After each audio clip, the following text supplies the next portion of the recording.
प्रदेश के राज्यपाल मंगूभाई पटेल द्वारा नरसिंहगढ़ क्षेत्र के भ्रमण के दौरान सांका जागीर पंचायत स्थित सांका श्याम मंदिर का भ्रमण किया गया।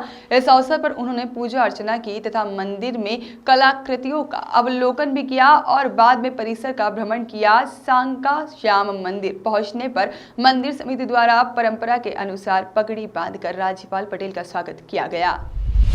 उल्लेखनीय है कि राजगढ़ जिले के नरसिंहगढ़ से 20 किलोमीटर की दूरी पर ग्राम सांका में श्याम जी की छतरी बनी हुई है और यह छतरी देवनारायण के मंदिर के नाम से जानी जाती है। 16वीं-17वीं सदी के इस स्मारक का निर्माण राजपूत शासक महाराजा श्याम सिंह खींची की पत्नी महारानी भाग्यवती द्वारा कराया गया था। मुख्य मंदिर पर धार्मिक दृश्यों का अंकन है। इस छतरी के पूर्व की ओर गणेश, भैरव एवं द्वारपाल के अंकन वाला शिव मंदिर बना हुआ है। भ्रमण के उपरांत उन्होंने मंदिर परिसर के बाहर खड़े ग्रामीणजनों का अभिवादन भी किया और साथ ही में सांका श्याम जी मंदिर भ्रमण उपरांत राज्यपाल पटेल को गॉर्ड ऑफ ऑनर्स भी दिया गया, जिसके बाद वे भोपाल के लिए प्रस्थित हो गए।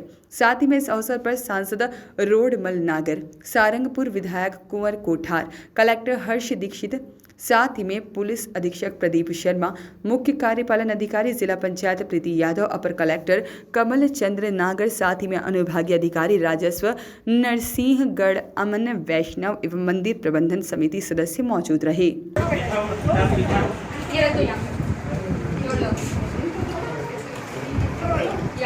वंदना योजना का लाभ भी हितग्राही ने पाया है।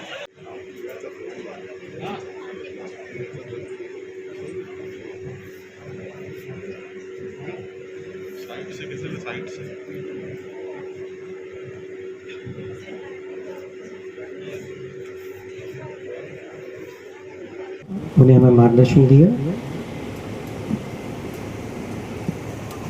आज के इस कार्यक्रम की शोभा जिनकी उपस्थिति से द्विगुणित हुई है और जो हमारे प्रदेश के प्रथम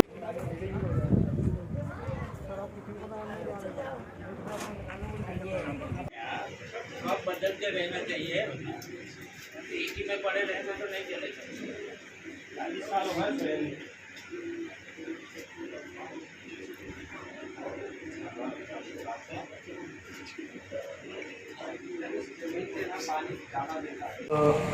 नई दिशा की तरफ ले जाएं। बहुत बहुत धन्यवाद।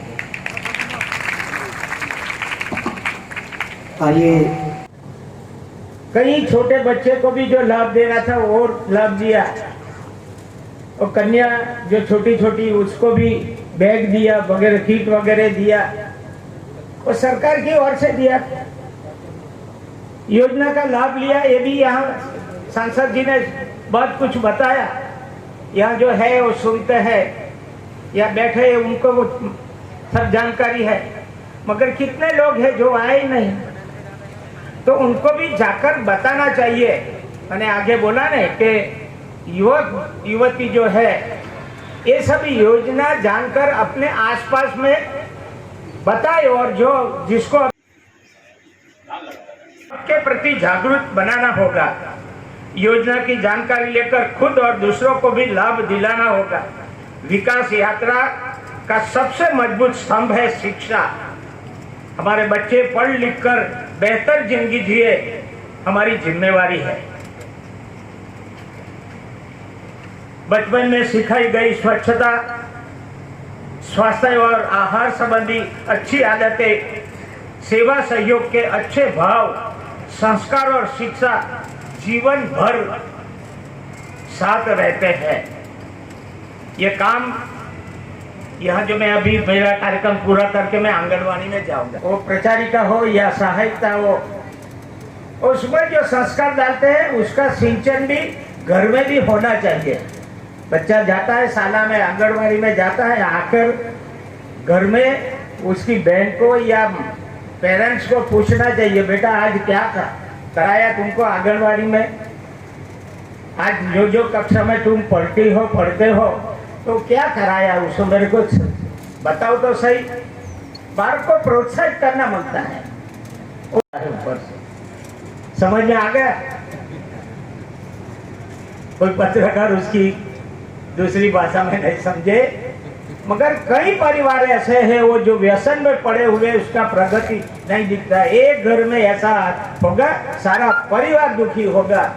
उनमें से निकलना है भैया, किसी भी तरह अपने परिवार के लिए जो करना है, सरकार इतनी कर रही है तो अपने को ज्यादा करना है, अपने परिवार के लिए करना है। सरकार तो योजना का आपको लाभ देंगे, मगर उनकी जानकारी जो पढ़े लिखे होंगे उनको होगी। मैं तो सभी युवा मित्रों और युवती को बोलता हूँ, क्या पढ़े लिखे हैं, समाज के हैं, गांव के हैं, तो ऐसे कई गरीब परिवार है, उसमें छोटे जो बच्चे हैं उसको समय निकालकर एक बार 1 घंटा उनको ट्यूशन दो। माता पिता को भी आग्रह कर अपने तो ले लिए, मगर अच्छा एक काम ये रहेगा कि दूसरे को भी ये लाभ दिलाओ, जो सही मात्रा में जिसको जरूरत है उसकी बात मैं कर रहा हूँ। नहीं तो झोपड़ी वाला ऐसा रह जाएगा और महल वाला ले जाएगा, ऐसा नहीं। जिसकी जरूरतमंद है उसको सरकार की योजना को लाभ मिले, ऐसा होना चाहिए।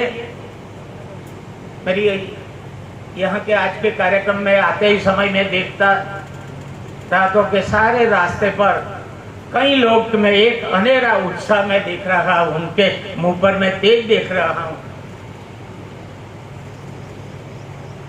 वही गांव की जो प्रेम है, गांव की जो आत्मा है, ऐसा बोला जाता है। मैंने शुरू में कहा ना कि समझना चाहिए कि जब भी राज्य सरकार और केंद्र सरकार अपने के लिए इतना कुछ कर रहे हैं तो अपनों को भी जागृति होना चाहिए और आगे बढ़ने में वो जो योजना है, योजना को समझकर उसका कैसे लाभ खुद लो और दूसरे को दिलाओ, ये जरूरत होती है भैया।